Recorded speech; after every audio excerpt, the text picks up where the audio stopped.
talk about digital ID. I mainly lived in England, but I also spent time in China, where digital ID is everywhere.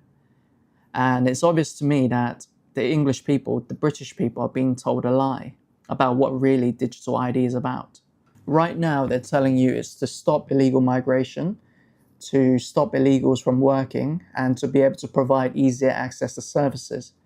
But these are all manufactured issues, and they're being used as excuses to convince you that digital ID is the solution.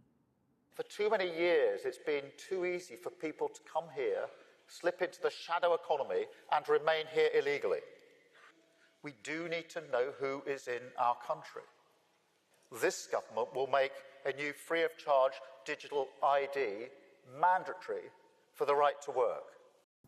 But it doesn't make any sense. We already have passports, national insurance numbers, and right to work checks when you look for a job, when you apply for a job.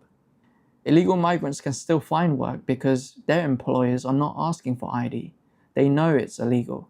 So by introducing further measures, it only applies to ordinary people. And I think the Prime Minister and the people involved in this project, they know that people are not buying it. Because now, they are shifting their tone. They're making it sound like it's for you, so you can have easier access to public services.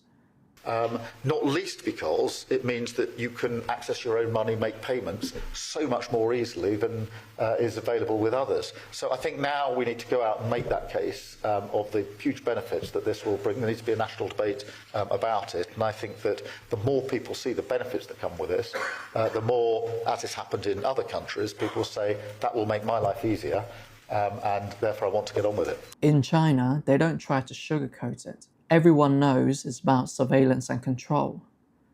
But it works for China because it's authoritarian by design. Everyone has agreed to have freedom within boundaries. They know what they can say, what they can't say, and what they can't do, and what happens when they cross the line.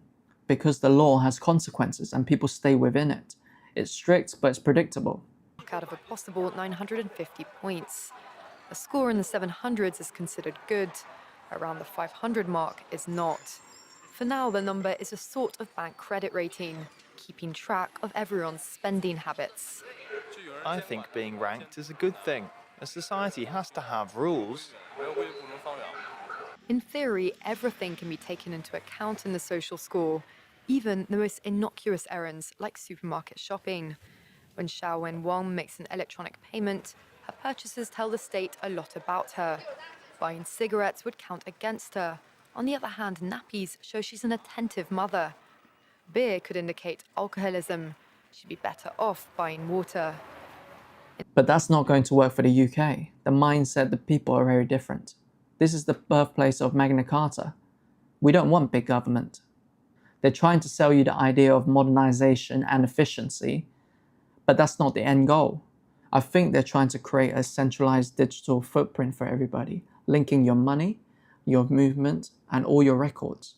This way, they can find new ways to tax you more. Because that's what the UK government is run on. Taxes from you.